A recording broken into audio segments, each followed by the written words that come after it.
bonjour à toutes et tous. Nous sommes ravis de pouvoir présenter donc une étude qui a été réalisée donc par 3 élèves de l'EN3S que nous sommes et puis avec 3 étudiants de l'EM Lyon. Notre étude portait sur la définition de la stratégie de la Silver Economy, de sa structuration et de son développement en région Auvergne-Rhône-Alpes pour le compte du Gérontopole Auvergne-Rhône-Alpes.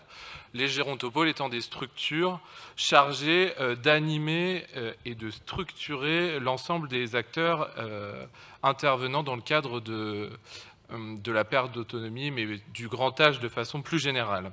Donc ça s'inscrit dans un contexte national qui a, comme a été dit à la précédente table ronde, qui est marqué par une prise de conscience des pouvoirs publics, prise de conscience qui est attestée par la rédaction de rapports, comme le rapport Libaud de 2019, insistant sur le fait que la question du grand âge, de la dépendance et de la réponse qui était apportée par les pouvoirs publics devient une politique publique majeure. Synonyme et symbole de cette prise de conscience des pouvoirs publics, la création de la Caisse nationale de solidarité pour l'autonomie en 2004, qui est la création et la structuration de la 5e branche par la loi du 7 août 2020. Également, tout ça s'inscrit dans un contexte national marqué par une place de plus en plus importante des personnes âgées dans la société. La part des plus de 60 ans en 2020 étant de 20%, et elle est, selon les projections de l'INSEE, elle serait de l'ordre de 1/3 de personnes âgées dans la population totale à horizon 2070.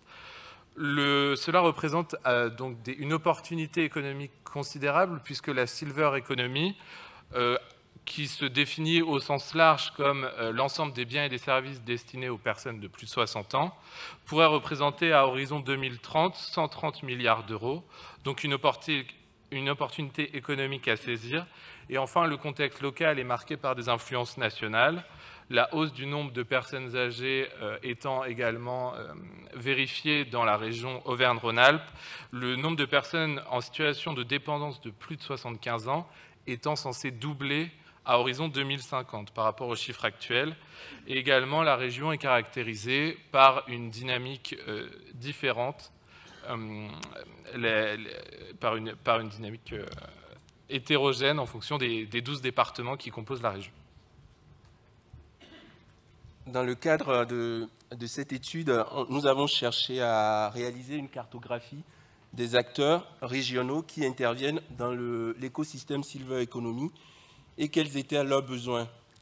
Et à ce titre, on a eu la chance en tout cas de rencontrer des responsables du conseil départemental de la Drôme qui nous ont expliqué qu'il y avait en tout cas un fort soutien du développement de l'inclusion numérique auprès des personnes âgées grâce à des appels à projets auprès du tissu associatif local et également aussi un travail sur le découpage territorial avec des coordinatrices autonomie et prévention. Sur le versant secteur privé, on a identifié une entreprise toujours du côté de la Drôme qui s'appelle Jouvencia et qui développe des solutions très innovantes à travers l'intelligence artificielle, l'intelligence artificielle, oui c'est ça, des solutions innovantes, et ces solutions visent dans un premier temps à rapprocher et à améliorer les relations sociales entre les résidents dans un EHPAD et également aussi les familles. Et dans un deuxième temps, à améliorer et faciliter le travail des soignants, notamment les soins par exemple en cas de chute dans les chambres, des applicatifs pour permettre à ces soignants de vite avoir l'information et de se rendre dans la chambre de la personne.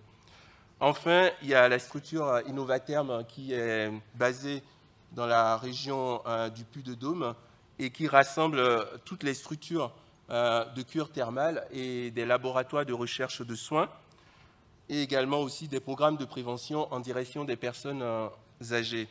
Et ce qu'on a identifié à travers ces deux structures, c'est qu'il y avait à la fois un besoin en termes d'investissement, notamment la structure Jouvencia, qui souhaitent aller plus loin dans le développement de ces applicatifs auraient besoin en tout cas d'un soutien important en termes d'investissement et aussi d'achat de ces solutions. Et la structure Innovaterm également aussi un soutien financier, à la fois en termes humains et matériels aussi pour se développer. Je vais laisser la parole à Pauline présenter quelques propositions de notre rapport sur les recommandations. Merci Coladé. Problème de taille. Oui, donc après, on va dire, ces entretiens auprès d'acteurs qu'on a pu rencontrer sur l'ensemble de la région Auvergne-Rhône-Alpes, on a eu, on va dire, quelques propositions, quelques faits marquants en tout cas, qui ont retenu notre attention à la fin de l'étude. Tout d'abord, il existe des dynamiques initiées sur l'ensemble des territoires de la région Auvergne-Rhône-Alpes, donc des initiatives parfois très localisées sur des territoires aux frontières différentes, et parfois, plutôt que d'aller chercher à animer quelque chose, impulser quelque chose au niveau régional, la question se pose peut-être d'abord de fédérer l'ensemble des initiatives qui peuvent être portées au niveau local. On a notamment pu échanger avec une représentante de la CARSAT Auvergne-Rhône-Alpes, qui est présente ici, donc merci Lucille Billan. Et on a pu échanger sur l'initiative du Vivalab, portée par la CNAV et au niveau local par la CARSAT Rhône-Alpes, qui, au-delà en fait d'être un espace de détection des initiatives innovantes sur la région Auvergne-Rhône-Alpes, est aussi et avant tout un espace de rencontre, un espace de dialogue et de partage sur les différentes initiatives qui ont pu être rencontrées sur les territoires. Donc voilà, notre idée, c'est, avant d'essayer de créer quelque chose de nouveau, c'est aussi aller en subsidiarité et en pertinence vers ce qui peut déjà exister sur les territoires, comme notamment, on l'a vu sur le département de la Drôme. Cette idée aussi de subsidiarité, elle va avec l'articulation et la nécessité de faire lien à l'échelle régionale. On l'a dit, la région Auvergne-Rhône-Alpes, c'est très grand aujourd'hui. C'est 12 départements, 6 de l'Auvergne et les autres de l'ancienne région Rhône-Alpes. Ces territoires, ils ne communiquent pas forcément entre eux, ils ne sont pas forcément voisins. Et aujourd'hui, de l'Allier à l'Ardèche, ce n'est pas toujours évident de trouver un espace pour parler ensemble, pour se retrouver et surtout pour diffuser des bonnes pratiques qui peuvent exister sur ces différents territoires. Donc un espace pour faire lien nous a apparu assez nécessaire à l'échelle régionale et sur les bonnes pratiques, au-delà bien sûr de leur diffusion. Un autre axe qui nous a apparu nécessaire aujourd'hui, c'est la conscientisation.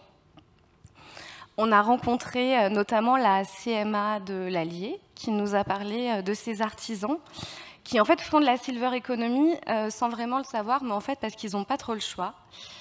Pour certains, ils vivent dans des parties de l'Allier où le vieillissement de la population est une réalité et où ils se retrouvent face à une nécessité aujourd'hui d'adapter leurs pratiques, d'adapter leur commerce, une nouvelle façon d'échanger avec leur clientèle, voire une évolution de la demande.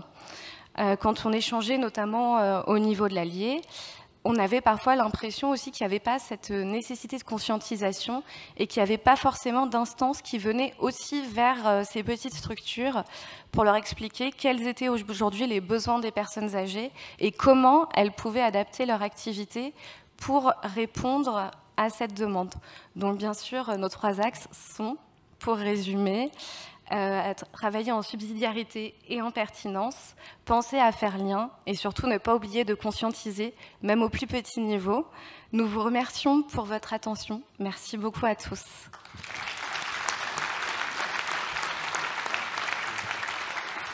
Merci beaucoup. Et donc, enfin, c'est pas seulement un travail en chambre, si je veux dire, c'est un travail qui va être concrètement utile au Gérontopole Rhône-Alpes, qui est basé à Saint-Étienne.